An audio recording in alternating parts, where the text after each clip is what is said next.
Hello दोस्तों, आपका बंदो क्लासेस में स्वागत है। उत्तर प्रदेश पुलिस री एग्जाम 2024 के तहत आज हम लोग मिडवल हिस्ट्री यानी मध्यकालीन इतिहास से कुछ ऐसे महत्वपूर्ण सवालों को देखेंगे जो आपकी परीक्षा की दृष्टिकोण से काफी महत्वपूर्ण होने वाले हैं। तो वीडियो को स्किप मत करिएगा दोस्तों, और अंत तक जरूर इसको देखिएगा, क्योंकि यह वीडियो आपकी एग्जाम के लिए काफी यूजफुल होने वाले हैं। तो आज प्रैक्टिस सेट 29 है। इससे पूर्व हम लोगों ने 28 प्रैक्टिस सेट पेपर कर लिया है। अगर किसी ने नहीं देखा है इसको, तो आप चैनल पर जाकर इसको देख सकते हैं। तो शुरू करते हैं आज का सेशन का पहला प्रश्न। निम्न में से किसे भारत का तोता कहा जाता है? हुसैन शाह, बरबक शाह, नानक या अमीर खुसरो? तो भारत का तोता किसे कहा जाता है? अमीर खुसरो को कहा जाता है। आइए अगला प्रश्न देखते हैं। अगला प्रश्न है, मनियारों का राजकुमार किसे कहा जाता है? मोहम्मद बिन तुगलक, इब्राहिम लोदी, अकबर या बाबर? तो मनियारों का राजकुमार की अगर बात की जाए तो किसे कहा जाता है? मोहम्मद बिन तुगलक को कहा जाता है। मोहम्मद बिन तुगलक जो है, तुगलक वंश का एक महत्वपूर्ण शासक था। इसने दिल्ली सल्तनत पर 1325 से 1325 से 1351 तक का क्या किया था? शासन किया था। अगला प्रश्न देखते हैं। अगला प्रश्न है, भारत में प्रतीक मुद्रा किसने आरंभ किया था? बाबर, अकबर, हुमायूं या मोहम्मद बिन तुगलक? तो प्रतीक मुद्रा किसके द्वारा आरंभ किया गया था? तो मोहम्मद बिन तुगलक के द्वारा भारत में पहली बार प्रतीक मुद्रा का इस्तेमाल किया गया था। एक तरह से कहा जाए प्रचलन में लाया गया था। अगला प्रश्न देखते हैं। अगला प्रश्न है, कुतुबुद्दीन कुतुब कुतुब मीनार को जैसे हम आज देखते हैं, उसका पुनर्निर्माण किया गया था?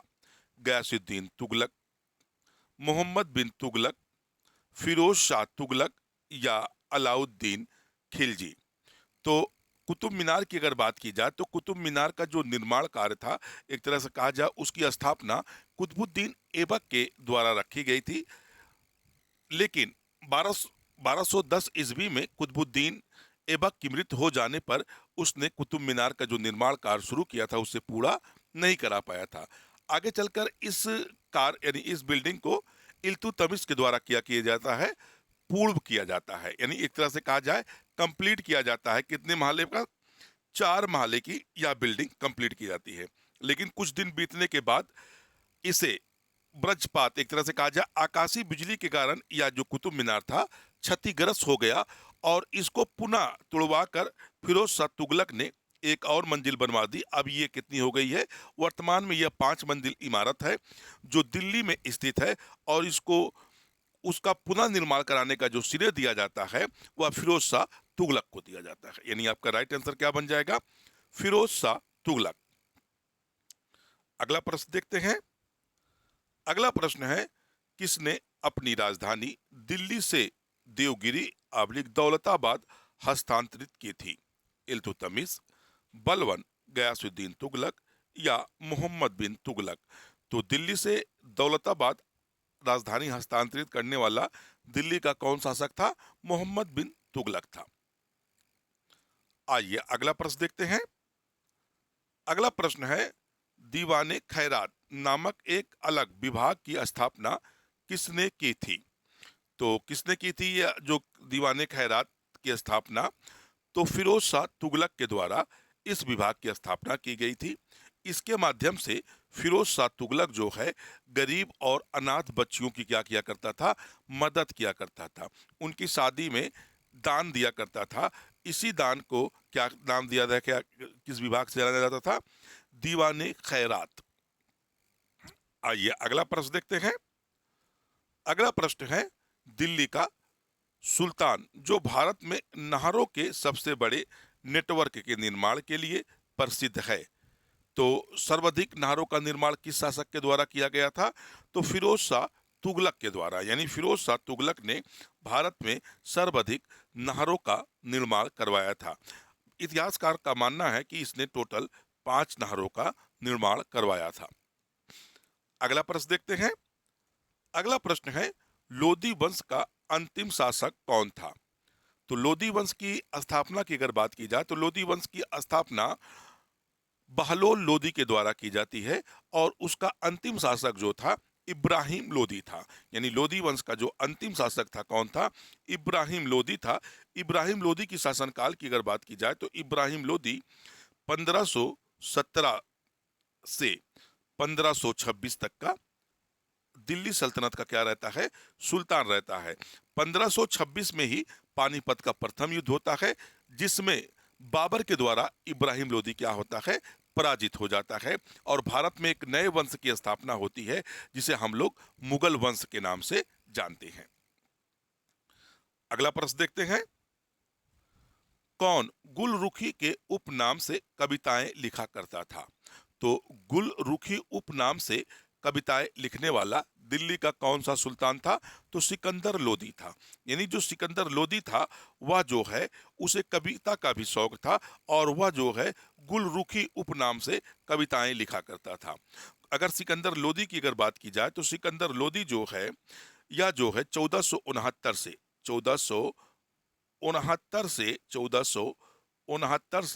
1517 तक, यानी 1517 तक दिल्ली सल्तनत का सुल्तान रहता है।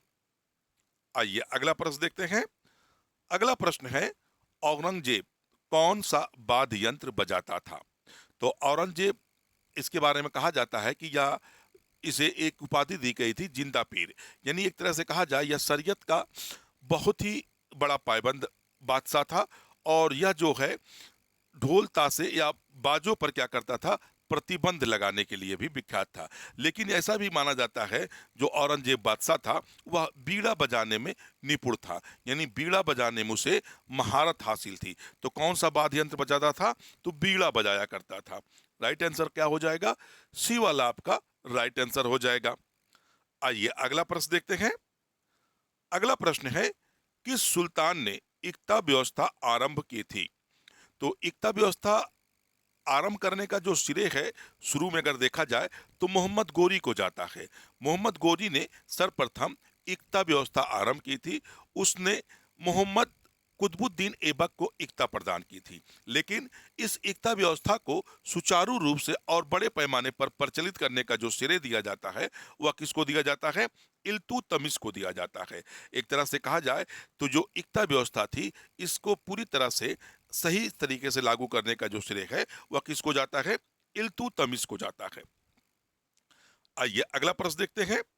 अगला प्रश्न है, अबू के दिलवाड़ा जैन मंदिर किससे बने हैं? तो जो अबू दिलवाड़ा जैन मंदिर है या राजस्थान में स्थित है और किससे बना है? संगमरमर पत्थरों से बना हुआ यह मंदिर है।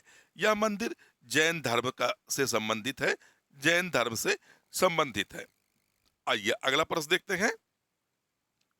अगला प्रश्न है, चित्तौड़ का कीर्ति स्तंभ किसने बनवाया था?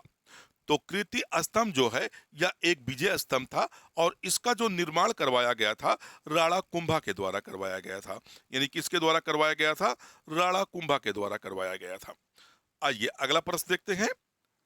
अगला प्रश्न है, पृथ्वीराज चौहान राय पिथौड़ा के नाम से जाने जाते हैं, उनका मूल नाम है। तो पृथ्वीराज चौहान जो थे जिनका उपाधि थी राय पिथौड़ा, तो उनका मूल नाम था पृथ्वीराज तृतीय नाम था। यानी कौन नाम था? पृथ्वीराज तृतीय नाम था। आइए अगला प्रश्न देखते हैं। अगला प्रश्न है, स्वतंत्रता आंदोलन में पहली बार जेल जाने वाले स्वतंत्रता संग्राम सेनानी हैं। यानी स्वतंत्रता आंदोलन में पहली बार यानी पत्रकारिता के लिए जेल जाने वाले पहले स्वतंत्रता सेनानी कौन थे? बाल गंगाधर तिलक थे। यानी पहले स्वतंत्रता अधिकारी कौन, सेनानी कौन थे? बाल गंगाधर तिलक थे। अगला प्रश्न देखते हैं। अगला प्रश्न है, रजिया सुल्ताना किसकी बेटी थी? तो रजिया सुल्ताना की अगर बात की जाए तो यह किसकी पुत्री थी? रजिया सुल्ताना जो थी इल्तुतमिश की पुत्री थी। आइए अगला प्रश्न देखते हैं। अगला प्रश्न है, तराइन की पहली लड़ाई किसके बीच हुई थी? तो तराइन की पहली लड़ाई की अगर हम लोग बात करें तो यह जो है मोहम्मद गोरी और पृथ्वीराज चौहान या पृथ्वीराज तृतीय के मध्य 1191 ईस्वी में लड़ी गई थी। इस तराइन के प्रथम युद्ध में मोहम्मद गोरी पृथ्वीराज चौहान से पराजित हो जाता है और पुनः 1192 में तराइन के द्वितीय युद्ध में क्या करता है, पृथ्वीराज को पराजित कर देता है। तो इसमें आपका राइट आंसर हो जाएगा डी वाला, मोहम्मद गोरी और पृथ्वीराज चौहान के बीच की लड़ाई हुई थी। अगला प्रश्न देखते हैं। अगला प्रश्न है, किस शासक की पोलो खेलते समय मृत्यु हुई थी? तो कौन सा शासक था जिसकी पोलो खेलते समय मृत्यु हो गई थी? तो कुतुबुद्दीन ऐबक, यानी कुतुबुद्दीन ऐबक जो गुलाम वंश का संस्थापक था। 1210 ईस्वी में 1210 ईस्वी में वह पोलो खेल रहा था और पोलो खेलते समय घोड़े से गिर जाने के कारण कुतुबुद्दीन ऐबक की क्या हुई थी, मृत्यु हो गई थी। आइए अगला प्रश्न देखते हैं। अगला प्रश्न है, आगरा की स्थापना किसके द्वारा की गई थी? तो आगरा शहर की जो स्थापना थी वह किसके द्वारा की गई थी? सिकंदर लोदी के द्वारा। यानी सिकंदर लोदी ने 1504 ईस्वी में 1504 ईस्वी में आगरा शहर की क्या किया था, स्थापना की थी। आइए अगला प्रश्न देखते हैं। अगला प्रश्न है, सन 1210 में कुतुबुद्दीन ऐबक की मृत्यु के पश्चात दिल्ली का सुल्तान कौन बना था? यानी जब कुतुबुद्दीन ऐबक पोलो खेलते समय इसकी मृत्यु हो गई थी तो उसके पश्चात दिल्ली का जो सुल्तान बना था वह कौन बना था? इल्तुतमिश बना था। यानी इल्तुतमिश जो है दिल्ली का सुल्तान कुतुबुद्दीन ऐबक के बाद बना था।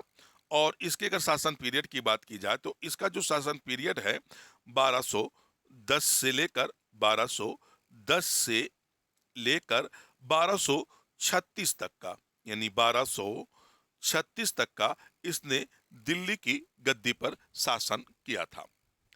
अगला प्रश्न देखते हैं।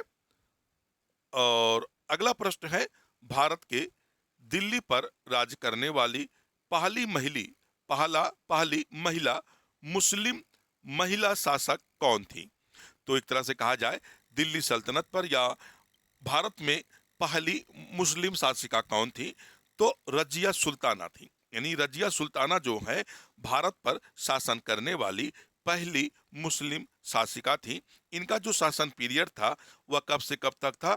1236 से लेकर, यानी 1236 से 1240 तक का, 1240 तक का इसने दिल्ली सल्तनत पर क्या किया था? शासन किया था। आइए अगला प्रश्न देखते हैं। अगला प्रश्न है, यात्री इब्ने बतूता कहां से आया था? तो इब्ने बतूता जो था यह एक इतिहासकार था और यह जो है मोरक्को, यानी अफ्रीका में एक देश है मोरक्को, यह मोरक्को का मूल अस्थायी था, निवासी था। और इब्ने बतूता के द्वारा एक महत्वपूर्ण किताब यात्रा वृत्तांत लिखा गया था जिसका नाम था रेखेला। ये किताब कई बार पूछी गई है। रेहला जो है इब्ने बतूता की यात्रा वृत्तांत है। आइए अगला प्रश्न देखते हैं। अगला है, कुतुब मीनार का कार्य किसने पूरा करवाया था? यहाँ आपको क्वेश्चन पे ध्यान रखना है कि कुतुब मीनार का जो कार्य है या किसने पूरा करवाया था। जैसे अभी हम लोगों ने पिछले क्वेश्चन में ये बात जानी थी कि इसकी जो स्थापना है, इसकी जो नींव है कुतुबुद्दीन ऐबक के द्वारा रखी जाती है, लेकिन कुतुबुद्दीन ऐबक की जो मृत्यु थी वह 1210 ईस्वी में हो गई, जिसके कारण कुतुब मीनार का जो कार्य था वह पूरा ना हो सका। इसके पश्चात इल्तुतमिश दिल्ली की गद्दी पर बैठता है और इसी के द्वारा कुतुब मीनार का जो अधूरा कार्य था पूरा करवाया जाता है। तो आपका राइट आंसर यहाँ क्या बनेगा? इल्तुतमिश बनेगा। यानी इल्तुतमिश के द्वारा कुतुब मीनार का जो कार्य था वह पूरा करवाया गया था। अगला प्रश्न देखते हैं। अगला प्रश्न है, लाख बख्श के नाम से जाना जाता था। लाख बख्श का जहां अर्थ होता है लाखों का दान करने वाला। ऐसा कहा जाता है कि कुतुबुद्दीन ऐबक जो है गरीबों और मोहताजों को लाखों रुपए का क्या करता था? दान किया करता था, जिसके कारण इसे लाख बख्श के नाम से भी जाना जाता है। यानी कुतुबुद्दीन ऐबक के द्वारा लाखों का दान किए जाने के कारण इसको क्या कहा जाता था, लाख बख्श के नाम से भी जाना जाता था। तो राइट आंसर क्या बन रहा है, सी, कुतुबुद्दीन ऐबक। अगला प्रश्न देखते हैं। अगला प्रश्न है, निम्न में से एकता प्रणाली चलाई थी फिरोज शाह तुगलक, बलबन, कुतुबुद्दीन ऐबक या इल्तुतमिश। तो एकता प्रणाली की अगर शुरुआत की बात की जाए तो इल्तुतमिश के द्वारा यह प्रणाली शुरू की गई थी। अगला प्रश्न देखते हैं। अगला प्रश्न है, भारतीय इतिहास में मूल नियंत्रण प्रणाली की शुरुआत की थी। तो मूल नियंत्रण की प्रणाली की जो शुरुआत थी वह किसके द्वारा की गई थी, अलाउद्दीन खिलजी के द्वारा यह सिस्टम शुरू किया गया था। आइए अगला प्रश्न देखते हैं। अगला प्रश्न है, प्रसिद्ध कवि अमीर खुसरो दरबार में रहते थे। तो प्रसिद्ध खुसरो जो अमीर थे या किसके दरबार में रहा करते थे, अलाउद्दीन खिलजी के दरबार में रहते थे। अगला प्रश्न देखते हैं। अगला प्रश्न है, शासकों में कौन सा क्रम सही है। तो इसमें अगर देखा जाए बहलोल लोदी, सिकंदर लोदी और इब्राहिम लोदी का जो क्रम दिया हुआ है यही वाला सही है, यानी बी वाला आपका राइट आंसर है। बहलोल लोदी, सिकंदर लोदी और इब्राहिम लोदी, यही क्रम क्या है, सही दिया हुआ है। अगला प्रश्न देखते हैं। किस मुस्लिम शासक के सिक्कों पर देवी लक्ष्मी की आकृति बनी होती थी। तो देवी लक्ष्मी की जो आकृति थी मोहम्मद गोरी के सिक्कों पर बनी होती थी, यानी राइट आंसर बी वाला, मोहम्मद गोरी। अगला प्रश्न देखते हैं। अगला प्रश्न है, पहला मुस्लिम आक्रमणकारी 712 ईस्वी में भारत आया था, उसका क्या नाम था। यानी 712 ईस्वी में अरब आक्रमण हुआ था जो सफल रहा था, और इसका जो नेतृत्व कर रहे थे वो कौन कर रहे थे, मोहम्मद बिन कासिम कर रहे थे। मोहम्मद बिन कासिम के द्वारा 712 ईस्वी में पहली बार आक्रमण किया गया था। तो दोस्तों, अगर आपको वीडियो अच्छा लग रहा हो, वीडियो को लाइक और शेयर जरूर करिएगा। चैनल पर नए जुड़ रहे हो तो चैनल को सब्सक्राइब जरूर कर लीजिएगा, बेल आइकन का बटन भी प्रेस करिएगा। फिर मिलते हैं नेक्स्ट वीडियो में, जब तक के लिए धन्यवाद। जय हिंद दोस्तों।